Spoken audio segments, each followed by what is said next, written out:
Good morning all. We're here today for the hearing in the matter CFI 10-2017 before Justice Sir Richard Field. The applicant is represented by Clifford Chance LLP. Lead counsel is James Abbott, assisted by Matthew Shanahan and Ritwik Gosh. The respondent is the DFSA, represented by James Lake. Mr. Abbott. Good morning, Your Honour. This is my application in accordance with Article 108(1) of the regulatory law for an order sanctioning the transfer of the business carried out by the applicant's DIFC branch to LBT Bank Singapore Limited. I thought I'd just start with a couple of housekeeping points to let you know who's in the court, if that will assist. To my left is my learned friend, Mr. Lake, representing the DFSA. Mr. Lake. Mr. Vistani, who you may recall from the previous direction hearing, who's the legal representative of the transferee. Yes. Good morning, Mr. Vistani. Nice to see you. Back of the court, should we require any assistance from him. Also in the court are representatives from both the transferor and the transferee, including the witnesses on behalf of LGT. Who are also here. In addition, there is one interested observer sitting at the back of the court, I understand. Other than that, I think that completes today's complement so far. Your Honour, I saw an email this morning from the court which indicated that you had perused the draft order and the scheme document. Yes. Have you managed to read the skeleton argument? Yes, I have. Okay, I'm much obliged. And the scheme report, I appreciate it. It's quite a lengthy document. Yes. I'm very grateful.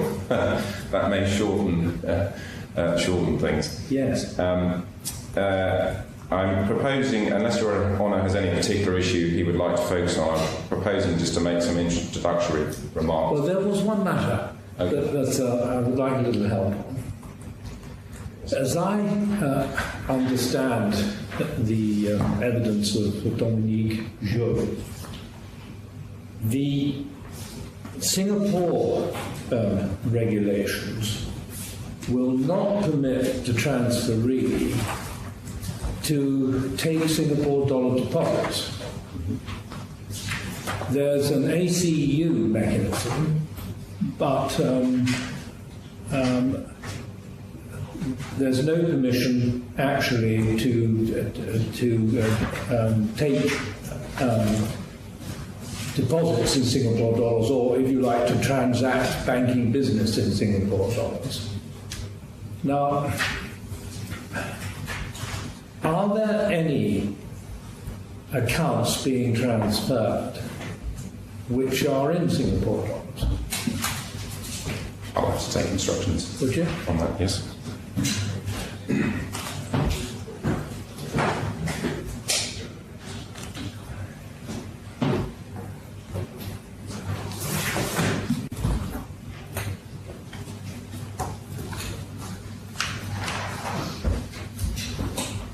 Your Honour, a phone call will need to be made to elicit the answer to that. So, yes. I think it may be that clients who have currently with the transferor deposits in Singapore dollars would be content to have those accounts transmuted so as to comply with the regulations. Notice has been given to all the customers as to the proposed transfer, and customers who don't wish their accounts to be transferred have a perfect right to either to object to the transfer, and there are no objectors, or to wind up their arrangements with the transferor. But given the wording of the particular article in the regulatory law, I think it is a matter that we have to look at. Now, it's Article 112, isn't it, as to the two matters that the court has to be satisfied on. That's correct. Let me just turn that I up. can take you to the regulatory law in Well, it's in the authorities bundle. tab 1. Tab 1, Your Honour. It's tab 1. I'm afraid it's not paginated, but in tab 1 it's at page. There's a page number at the bottom, 78. Yes, the wording of 112A, if you're there, Mr. Bradford, is that the court must be satisfied that before the transfer scheme takes effect, the transferee will have the authorization required to enable the business which is to be transferred to be carried on in the place to which it is to be transferred. Yes. Now, looking at the matter broadly, the business to be transferred is the financial services business, which is the subject of the scheme. But it may be that if within that business there are any deposits in Singapore dollars, Article 112A may potentially pose a problem. We'll wait and see what the outcome of the telephone call is, and if the answer is there aren't any such deposits, we can forget it. But if there are some, I shall need some brief submissions from you as to what the situation is. I've given you an indication of the way my mind is working at the moment, should there be any deposits in Singapore dollars. But we can take a time out for a brief consideration by you as to that matter. I'm grateful. That was the one matter that, in particular, that I wanted to raise with you.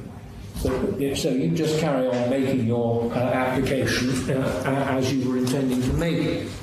I'm grateful, Your Honour, and we will come back to you when we have an answer on that point. I can probably shorten my submissions, given that Your Honour has very helpfully read all the background materials. I was proposing just to make some introductory remarks as to the context of the Part 9 transfer scheme, followed by some brief comments about the proposed transfer, the Part 9 requirements and how those are satisfied, Yes. and then the applicable legal principles for the exercise of the court's discretion under Article 1083 of the regulatory law, and then a look at the transfer order in that order. Certainly. Just some introductory remarks as to the context of this application. This is only, as Your Honour is aware, the second Part 9 transfer scheme to reach the DRC courts. The first one in 2009 was a simple intergroup transfer. The Part 9 scheme has been in place since 2004, and in February 2015 the DFSA created rules in Chapter 12 of its General Rulebook module, the effect of which was to limit the scope of Part 9 to make insurance, banking and fund transfers mandatory and all other schemes voluntary. As Your Honour is aware, the DRC banking regime is a non-retail regime. Banks and the DRC cannot accept deposits from retail investors, and in this case, as you will have seen from the scheme report, all the DRC depositors are professional clients. They're either high net worth individuals or institutional customers. The report sets out that there's 390 clients, of which 287 are natural persons and 103 are legal entities, and all of those are professional clients. So, for want of a better word, sophisticated customers. The present transaction involves the sale of the applicant's private banking assets in Singapore, Hong Kong and Dubai, and neither the Singapore or Hong Kong regimes require a mandatory scheme. Perhaps I can just interrupt there with the helpful news that there are no Singapore dollar accounts with the applicant, if that answers Your Honour's question. I'm very grateful. As was mentioned from my learned friend Mr Shanahan, the directions here in the DIFC Part 9 regime is modelled on the UK Part 7 Financial Services and Markets Act 2000 regime. Yeah. And under that regime, banking schemes are voluntary, and even when the parties opt in, no scheme report requirement exists. And I would say that's because the risks associated with a banking transfer relatively are negligible. The UK Part 7 regime is, broadly speaking, only mandatory for insurance transfer schemes. Because such transfers raise special risks, many are distress sales where insurers' assets are at risk, and hence policyholders' life policies are at risk. And that's why actuaries are required to opine on the effect of policyholders. And Your Honour may have seen from some of the authorities included that the type of insurance transfers in the United Kingdom refer many thousands of policyholders. So it's a different scale entirely from what we have here. And just a final point by way of introduction, the present transfer is of course mandatory for the applicants. Under the regulatory law, it's entirely voluntary for the applicant's banking customers.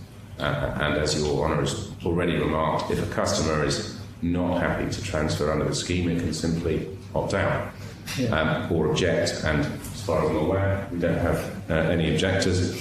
And as the scheme report notes, just a final point, the most likely alternative to the proposed transfer is a winding up of the transferor's DIFC business, rather than a client otherwise being able to continue to avail itself of all its present services. And in my submission, the winding up cannot be in the client's or anyone else's interests. So those are just some introductory remarks in relation to the proposed transfer.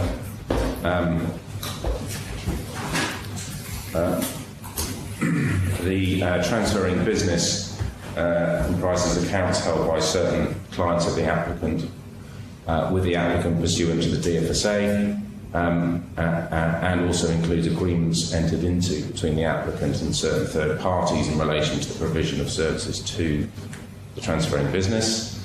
And save for one point, which I will come on to in a minute, the transferee intends to conduct the transferring business from Singapore from the effective date. The exception to that is that the transferee intends from the effective date a DIFC company affiliated with it, LGT Middle East, will provide certain financial services in or from the DIFC to transferring clients, and that's arranging and advising services.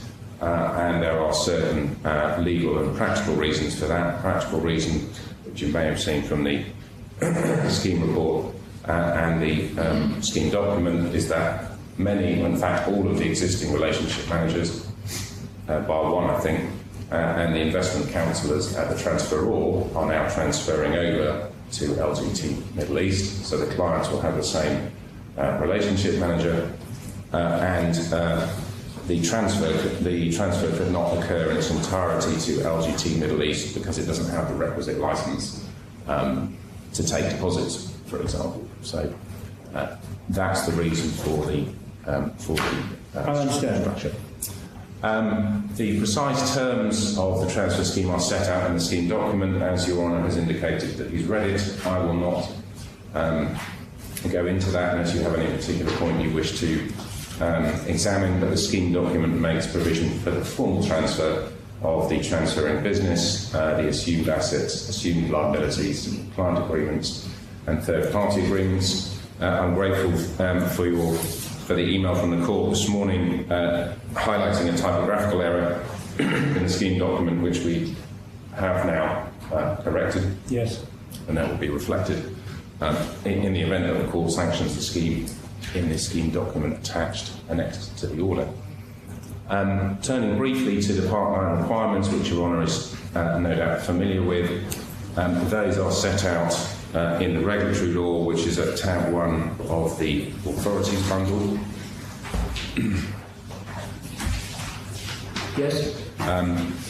And the conditions which must be satisfied for the court to make an order under Article an order sanctioning the scheme under Article 1083, which is set out on the bottom of page 75, are those set out in Articles 111 and 112 on pages 77 and 78. Perhaps if we turn to Article 112 first at page 78, Your Honour has already taken me to this article. That sets out what is described as the authorisation requirement and the financial services requirement. And then if we turn back the page to Article 111, that sets out a requirement for a scheme report and various written notices to be given not only to all interested parties but also to the public at large by notification in a newspaper. And the directions order made by Your Honour made provision for the manner in which those conditions should be satisfied. And I'll just quickly run through to back up my submission that those conditions are satisfied in this case. So if we take first of all the authorisation requirement under Article 112A of the regulatory law, Your Honour has read the statement of Mr. Joy, the transferee's CEO, who has confirmed that the transferee's that the transferee holds the required authorisation to conduct the transfer of business in Singapore under Singaporean law and regulation. Well, he's supported by an opinion from Baker McKenzie. That's correct. That's correct. Because Mr. Joy himself is obviously is not a lawyer, so he's relying on Baker McKenzie's opinion.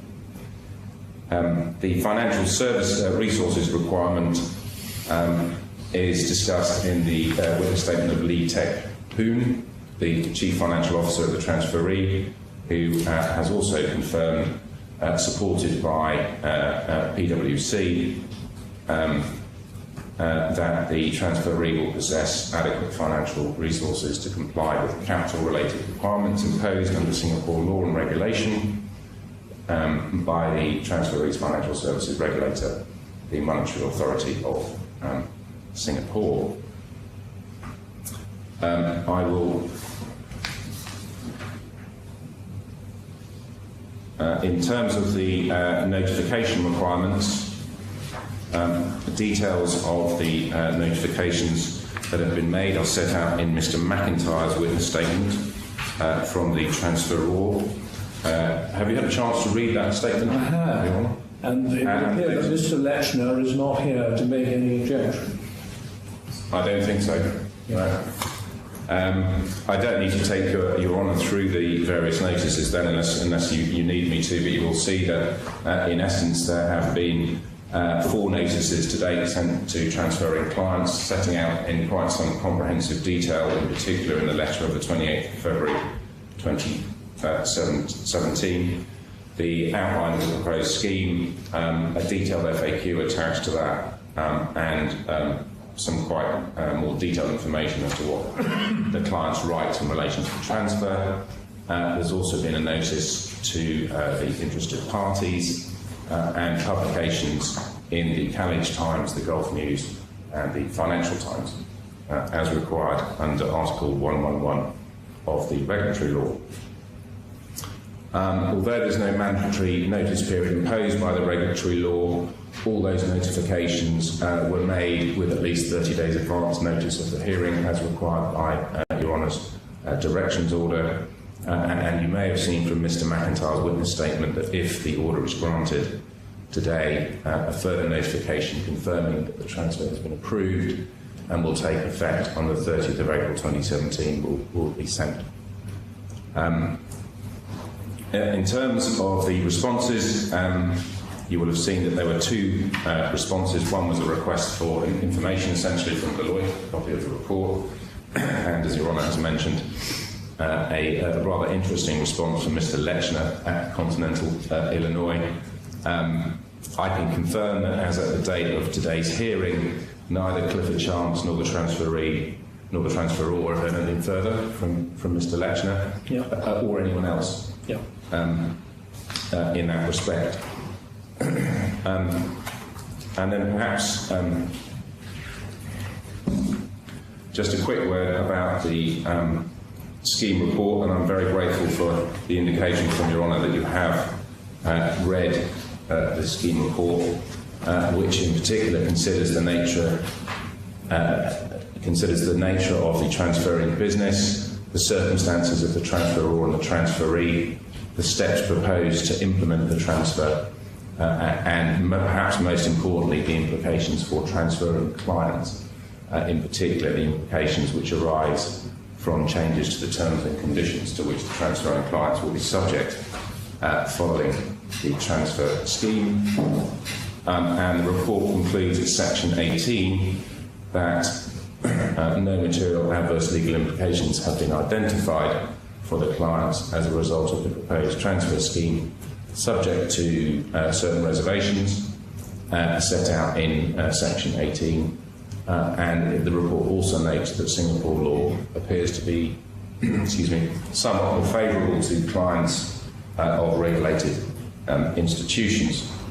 And again, the scheme report makes the point that I made at the beginning, that the proposed scheme should be compared to the most likely alternative, which is a winding up of the transferring business, which would necessitate transferring clients seeking an alternative service provider without any form of migration or continuity. Yeah. And then finally, I'll turn to the applicable legal principles. I don't know if Your Honour has had a chance to look at any of the authorities. Well, I'm not sure that, with respect, they're terribly helpful. Insurance transfers are of a particular nature. And although I've taken on board the summary of the principles articulated in particular by Mr. Justice Evans Lowe, so I have them in mind, but I don't think that I am materially assisted by those authorities. I'm grateful, Your Honour. And perhaps the one point I would make from the prudential case, apart from the principles outlined by Mr. Justice Evans Lowe, and I entirely appreciate that it's an insurance scheme under a different regime, is that at the end of that case, sorry, it's not Mr. Justice Evans Lowe, it's the judge in the prudential case. At the end of the case, he makes 2 points, and that is that the court's task is simplified by the role of, one, the regulators, and two, the work of the expert or the scheme report author here. And the court makes the point that the role of those two entities is to consider the scheme, their impact, and whether to object to it, and to assist the court in understanding the issues and why there is no reason to object, and why no material change to the position of those affected by the scheme takes place. And the court in prudential says that second aspect in particular is critical. So with those principles in mind, in my submission, this is an appropriate case for the court to sanction the scheme because, first of all, the scheme report has not identified any material adverse legal implications for clients. The requirements of Articles 111 and 112 of the regulatory law have been satisfied. The DFSA has approved the form of the report and does not object to transfer. No parties alleged that they would be adversely affected by the carrying out of the scheme. And in my submission, the scheme as a whole is therefore fair and it's appropriate for the court to sanction the scheme in accordance with the regulatory law. Just pausing there, Your Honour, I can take you to the transfer order if you wish to go through any particular provision. Well, I've given that fairly close attention.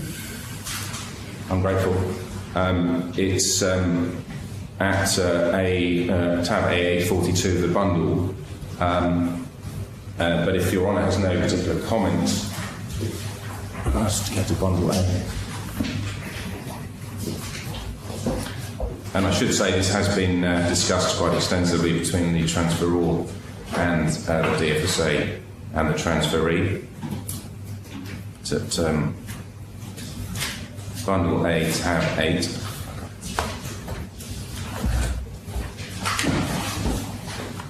Yes. And if Your Honour has,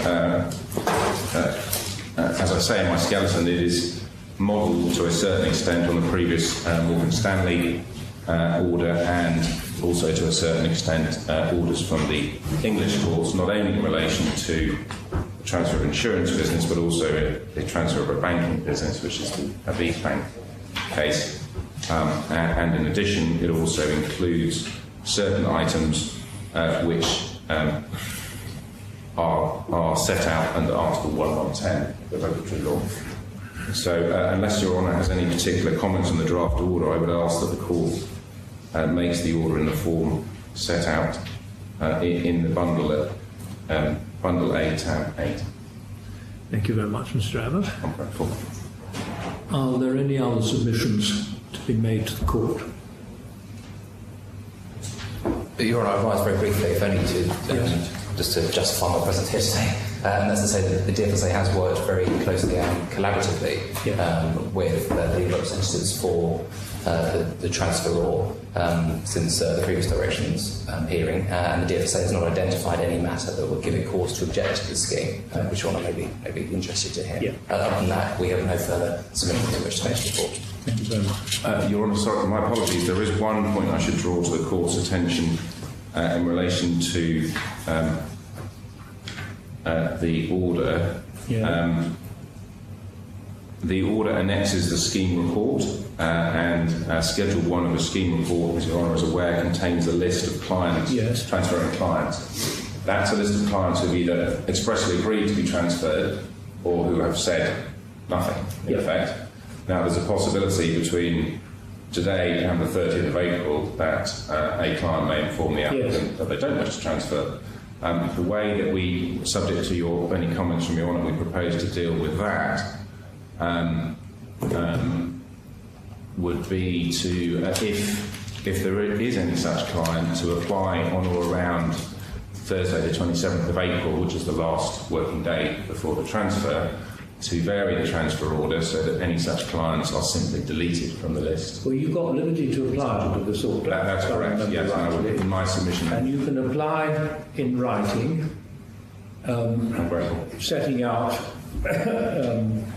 concisely what the application is, how it arises and the like. And I ought to be able to deal with any such application speedily. I'm very grateful, Your Honour. And the final point which I've made in the skeleton is we would be very grateful if the order could be made today.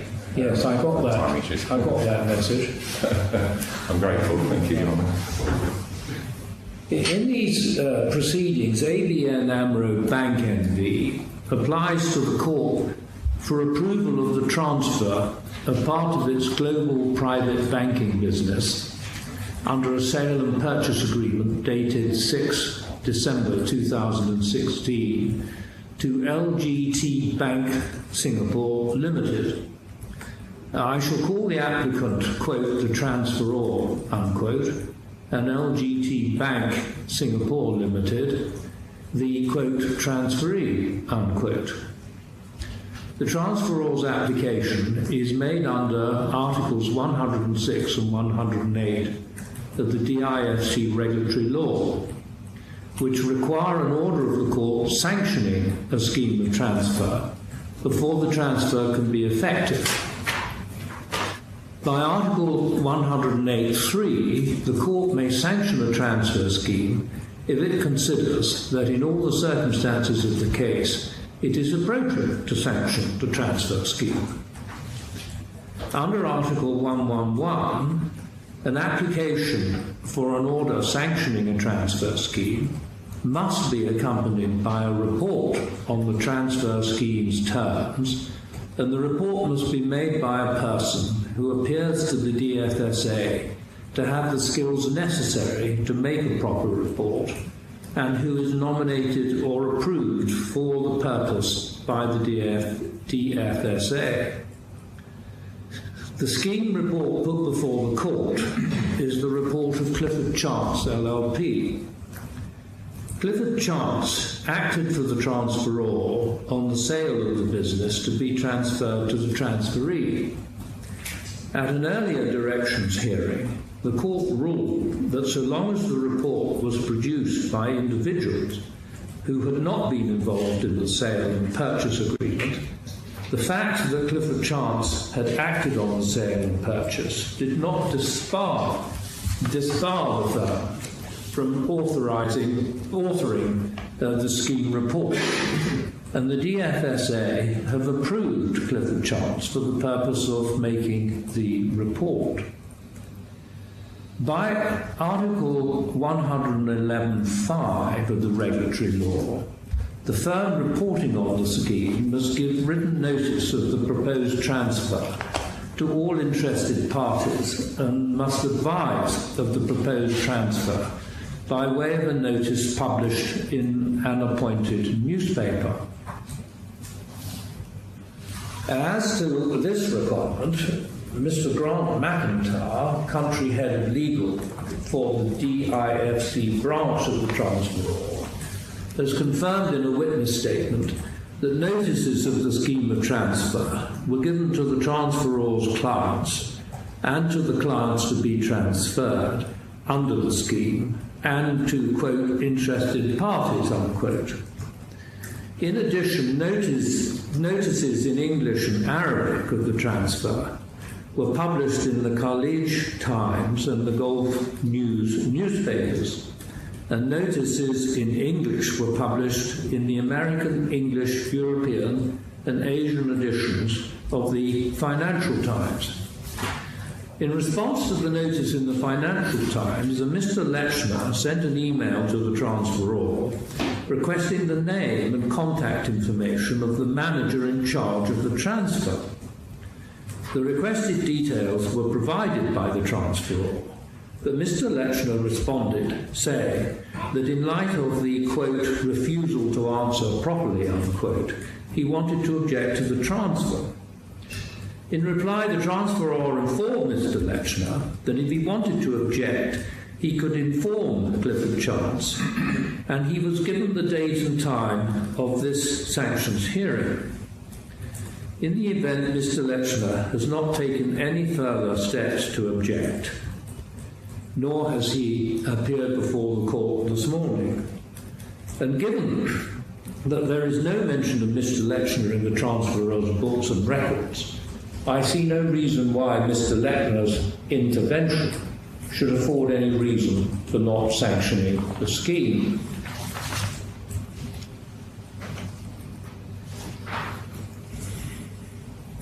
The court has been provided with a very detailed scheme of transfer, together with witness statements made by Mr. Lee Tek-hoon, who is the Chief Financial Officer of the transferee, and Mr. Dominique Christophe Pascal Job, the transferor's Chief Executive Officer.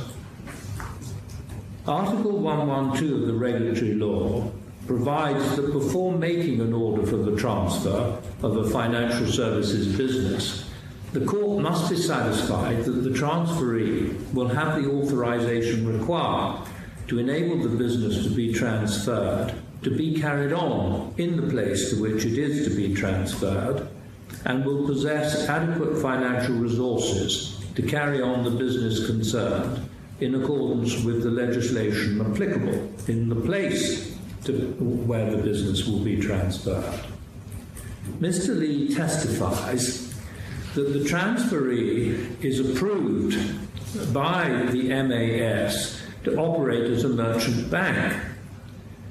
The MAS imposes a minimum financial requirement on regulated financial services providers, and he exhibits a report by PwC on the transferee's computation of the projected minimum additional share capital required by it to ensure that after the transfer it would be able to meet the applicable capital-related requirement under Singapore's financial resources requirement.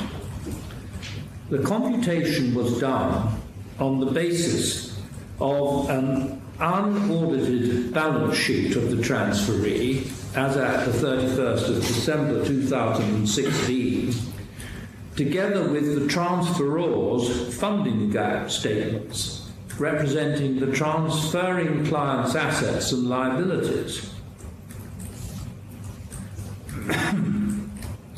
The balance sheet assumed that the proposed transfer had proceeded and the transferring business had been acquired. The resulting additional capital requirement to ensure meeting the financial resources requirement was approximately Singapore dollars 463 million. The drawing up of the balance sheet and the computation of the additional share capital required to meet the financial resources requirement was undertaken by Mr. Lee, who testifies that the procedures adopted to compute the additional capital required were in accordance with the Singapore Standard on Related Services 4400, engagement to perform agreed upon services regarding financial information. On the 10th of March 2017, the direct shareholder of the transferee contributed Singapore dollars 750 million of capital into the company. The review carried out by PwC did not amount to an audit or a review made in accordance with Singapore standards, and PwC do not express any assurance on the computation of the minimum additional capital and the actual injected capital.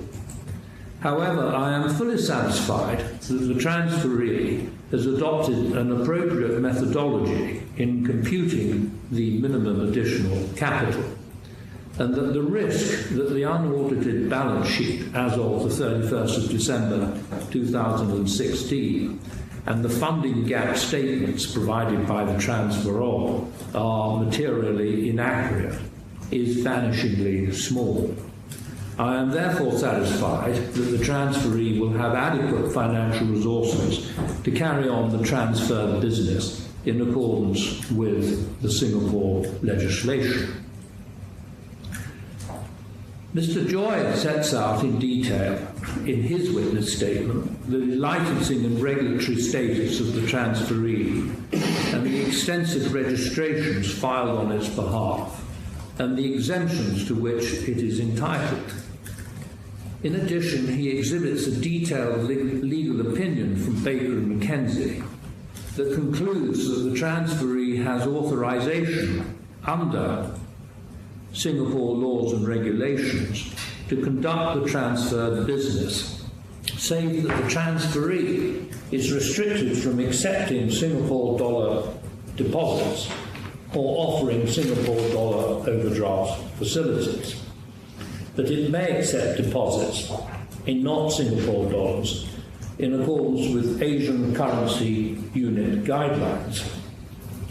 The court has been informed that none of the client accounts to be transferred involved deposits or overdrafts stated in Singapore dollars. On the basis of Mr. Joy's witness statement and the information provided to the court this morning, in my judgment, the transferee has the authorization required to enable the business to be transferred, to be carried on in Singapore. Part of the business to be transferred will not be carried on in Singapore, but will be carried on in the DIFC. Most of the relationship managers will be moved over to the transferee, and that business will be conducted in accordance with DIFC regulations.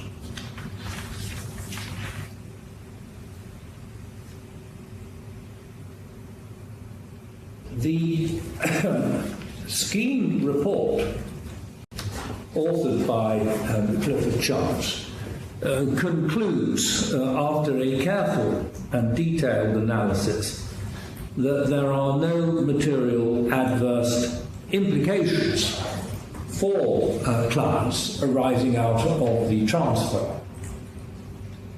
Mr. Abbott has also emphasised the fact that the only alternative to the transfer of this business would be its winding up in the DIFC, which, as he suggested, would not be in the interests of the transferor's clients. Under the order the court is asked to make, the business to be transferred,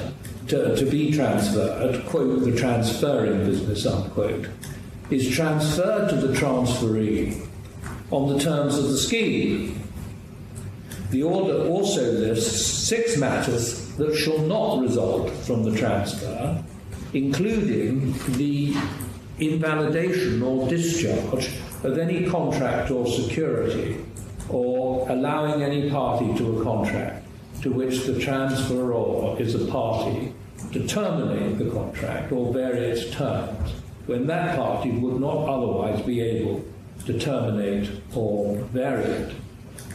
The scheme is to have effect on or with effect from the, quote, effective time, quote, namely 0 hours, 30th of April 2017.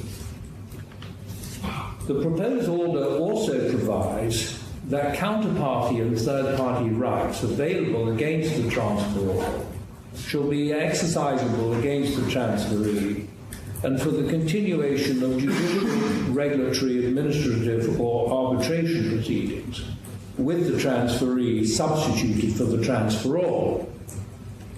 Under paragraph 7, books and other documents that would before the order have been evidence in respect of any matter for or against the transferor at the effective time becomes admissible evidence against the transferee after the effective time. Under paragraph 9, personal data comprised in the transferring business of which the transferor was the data controller immediately before the effective time becomes, after the transfer, data of which the transferee shall be the controller. Finally, paragraph 10 orders that the identities of the transferor's counterparties, the listed third-party agreements, shall be treated as confidential, and a list identifying the counterparties shall be held under seal by the court registry. The final list of clients subject to the transfer cannot be settled until just before the effective time of the 30th of April. The order provides for liberty to apply, thereby allowing the transferor to apply for any necessary adjustment to the list that has currently been provided to the court. The DFSA, as it was entitled to, has attended the hearing this morning. It has not advanced any submissions, but on the other hand, it has made it clear that it has no objection to the court sanctioning the transfer. Its comments on the scheme report and the proposed order have been accommodated by the parties to the transfer. The court was reassured to hear Mr. Lake declare that there has been very close cooperation between the parties to the transfer and the DFSA.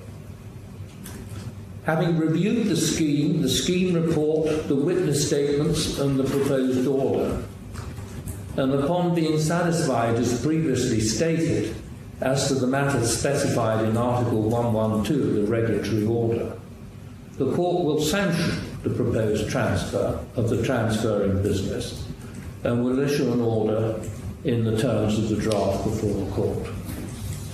Thank you very much. I'm very grateful, Your Honour. We're able to send the order as soon as possible unless the Court wishes to seal the copy they already have. Well, I think it's probably best that you submit a clean copy, not marked draft, to the Court, and that Court can be initialed or signed by myself. In closing, I would observe that there has been cooperation not only between the DFSA and the transferring parties, but between the registry of this Court. The hearing today results from a very useful directions hearing that was heard some time ago, and the registry has been in receipt of a large number of documents and have dealt with them, I'm sure the parties would agree, very helpfully and very efficiently. It is, I hope, an example of the way in which this Court can serve the needs of the business community. Your comments are noted, Your Honour, and I back up entirely what you said. Thank you very much. All right.